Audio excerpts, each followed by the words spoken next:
Turn the TV on. Where my food at? Boy, stop playing. Stutter box finna come on. No, that's real.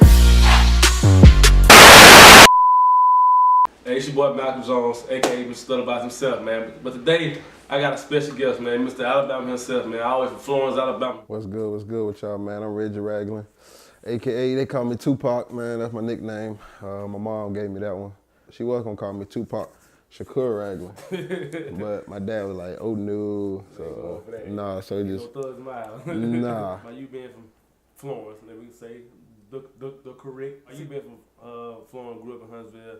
How was it growing up as a kid? It was cool, you know. I was born in Florence, spent the first 5 years down there in my life, and then moved up here when I was 5. I'm the youngest one of 7. Got 5 brothers and 1 sister. As a kid growing up, I always been into sports. 7th grade, I was number 1 player in the country in basketball. I played basketball all the way out through high school, but by the time I got to high school, 9th grade, I already knew football was gonna be my thing. So I was number 1 linebacker in the country, and then chose Alabama. Had to learn really football, because in high school, they taught me something, but they didn't teach me everything. Learning schemes and how offenses think. I was behind, like a lot of the guys that I came in with. When I finally got my opportunity, my junior year, Coach Saban gave my opportunity. I finally took it and ran with it. I was the number 4 inside linebacker overall going into the draft. Some stuff ended up happening with my heart. I got an enlarged aorta in my heart, which is the main vessel that leads up into your heart. Went to the specialist, got that stuff checked out before the draft.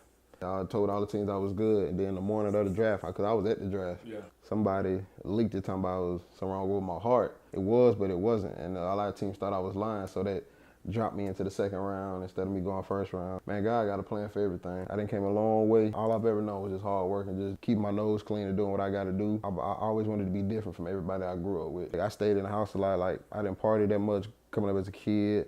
Like, my main thing was just focusing on getting school and just getting my opportunity to play college football and get a chance to go to the NFL. Because as a kid, I told my mom I'll make sure that she start working one of these days, and I'm getting closer to that. One day when it come, I'm a surprise. The money I want to get to, hey, go on, quit your job. Yeah. Ain't no more hard work. Let's go ahead and sit down. Let's get you what you want. I never knew who you was, but after that, once I started watching football more, I seen who you was, and I asked my friend Big. He said he's from Huntsville, and Big always say he gonna be the next thing. It happened. You accomplished the goal and everything. It wasn't easy at all. It was all a mindset. I would take no for an answer. Like, people always tell me I should have did this and should have did that. I always have something to fall back on. Yeah, I understand that's cool. Something don't work out, but in my head, this was gonna work out. Like, I put everything into it, and if it didn't work out the way I wanted it to, I could say I put my all into it. I gave it my all, and I wasn't gonna let nobody tell me different. I made sure that I went to school. I was in class on time. I got my grades, ACT. I took it a couple times, but so what? I got it on my own. And can't nobody tell me that they did this or did that for me. With Coach Saban, man, and he taught me a lot of life lessons as far as being a young man. He had me become a little boy from a young man to a grown man now. And like, everything that he taught me, I use it in the NFL right now, and I'm gonna keep using it. So, how did football just change your life, Reggie? But basketball really started off for me. As a kid, like I'll tell you, I was one of the best basketball players in the country growing up. Football was always my first love, but I was more known as a basketball player at first. Football just came along. My first game was horrible. Oh, man. I almost lost that whole game for that first game. It was horrible. But, man, Coach Saban stuck with me. And as the year went on, it just kept going on. By the time we got to LSU, the 9th game of the year, I was projected to go early 2nd round, 1st round.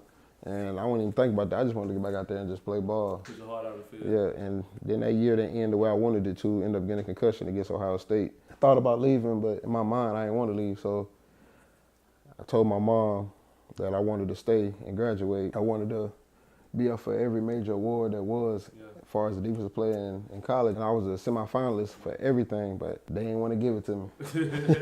They didn't want to give me none of it. So I just went out there and got the best thing you can get. And that was a national championship my senior year. And it meant a lot to go out on the bang with all them guys, all that sweat, blood, and tears we didn't put in together out there. And to go out that way, it was off the chain. I was a bench rider. That was my freshman year. No, but it was cool, man.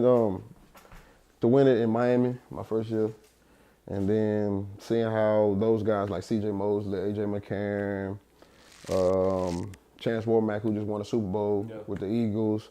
Man, I don't talk about that, man. Go Patriots, man. Go Tom Brady, man. Forever, man. The dynasty live on, man.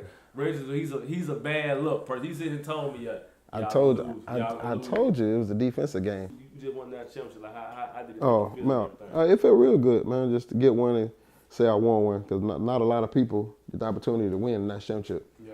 And I won 2 at Alabama. So, oh man, in my opinion, I should have won 4. On my years I was there, but it didn't go the way I wanted it to go. But I'm blessed, man. I didn't win a lot of games and did a lot of stuff down there with Alabama. What made you just want to be? Dang, I know this didn't happen to me. It's hard on me right now. Hard on me, my family, everything. It's like My sophomore year at Alabama, I wasn't playing. It seemed like I just couldn't do nothing right. I was just playing special teams, and then my mom ended up having diabetes, and then my dad ended up having a stroke. Right, so close to each other. And I was like, man, I'm not playing, so do I still want to play football, or do I just want to stop and just go help them, make sure they good? And when my dad had his stroke, I was on my way home, and my mom was like, man, nah, turn your butt around. yeah. And just stay down there. She gonna make sure everything good. You just do what you gotta do. I really got on my grind. I changed everything. The way I studied, the people I hung around, I really just focused on myself more than anything. I got the playbook down so I can go out there and just try to be the man. And Coach Saban gave me opportunity right after that. I wasn't gonna give it all. I wasn't gonna give it back. Yeah, all I need is opportunity for anything in life that I want something. Most everything that I want, I go get it. Man, don't tell me no. Like you can't tell me no. You can't tell me no. Not at all. If I say I want $1 billion, I'm gonna do every day. I'm gonna go get it. I'm gonna grind. I'm gonna grind. Get it. What advice can you give to this younger generation? We all know right from wrong. When people are around bad stuff so much to them, that's good. Cause I had a couple teammates that was in that environment also, and they were like, man, being around bad just felt so good to them. But that's all they know. So, but I just say, man, just somebody who done been in that situation and made it out, man, just gotta come back and help. And I know I gotta do more of that. I'm gonna try to have a camp sometime soon, in the next couple months. Probably when we go into June, July, I wanna try to have a camp, man, just to at least get them out of their environment for a day. Tell them, man, like, you ain't gotta go that route. Like, no matter how bad the situation is, you can always make it out. You just gotta put your mind to it and set goals up for that. Like, it don't matter how bad it is, as long as you invest in yourself. Like, if you wanna be helped, you gotta put yourself out there. Like, there's a lot of them that wanna be different, but they so worried about what the peers will say. I didn't care what my peers had to say about me. Like, I know I'm different. I like older music. I like quoting movies. My teammates tell me all the time, Reggie, you got an old soul, and you goofy, and you different. Man, that's just me. I'm ugly, you know what I'm saying? Yeah, you is ugly. Yeah, I'm just playing. That's why your head going right there. Oh no, you just mad. You got, man, what's that right there? Yeah. Okay. You got a little ball fight right there. Oh no, that's fine. I'm still growing it in. It's gonna be there. Can I be a part of it? I know I ain't never played football. You know, my feet go like this, so I can't, you know what I'm saying, play no sports. I can't throw no ball like that, you feel me? But you know what I'm saying? I can, know what I'm saying? I can. But of course, man, the more the better, man. I want to make this huge to everybody, man, to come out in the community. And just say, man, there's a bunch of guys out here that done made it. Chester Rogers. Yeah, he from here. His dad gave me a fade one day. Ever since then, that fade. Man, well, cause that's my best friend right there. And you got Jordan Matthews, and then you got my boy Trey Flowers. Man, there's a bunch of us out here. I really want to get together with all them cats, man, so we can just come back and just bring everybody together for at least a day or something, man. Let these kids know, man, you can make it out doing anything. If you're smart, man, put everything you got into it. Take no for an answer. No is never an answer in my book. Can't quit.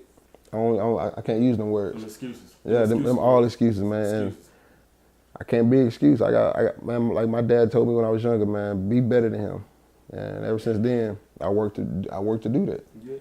And I'm gonna make sure he good too. And I know a lot of kids don't got they dad, they just got their mama, but that still ain't no excuse either. I got homeboys now that just had their mama, but now they in the league, they worked hard, they ain't take no for answer, man. You just gotta go out there and just do it, and just quit worrying about what somebody else got to say about you.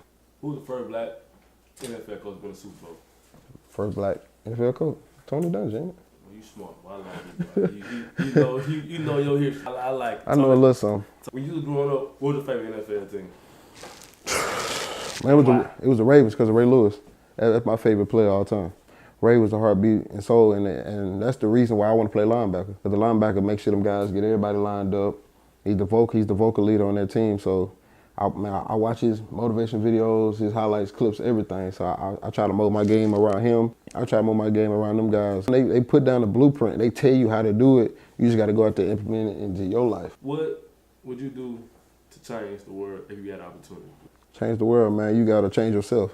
You can't talk about it. You gotta be about it. And you can only tell people so much. The only way you can change the world is you change yourself. Like you can't be stubborn. Cause I know at times I ain't want to listen to my dad, and by the end of the day, I know he was right. If I ain't one for my dad, I wouldn't be here right now. So listening to him changed my life, and I'm glad he stuck around in my life to make sure I'm at where I'm at now. I don't care about the fame, man. I just do it because I love to do it. You love what you do. I love what I do. That don't excite me. Yeah. Like changing and like a kid coming up to me and saying, man, Reggie, you my favorite player, I want to be just like you. That's what I do it for. Yeah. I don't do it for the fame, man. I do it for these kids, man. Coach, you want to ask me? How the hell your feet get like that?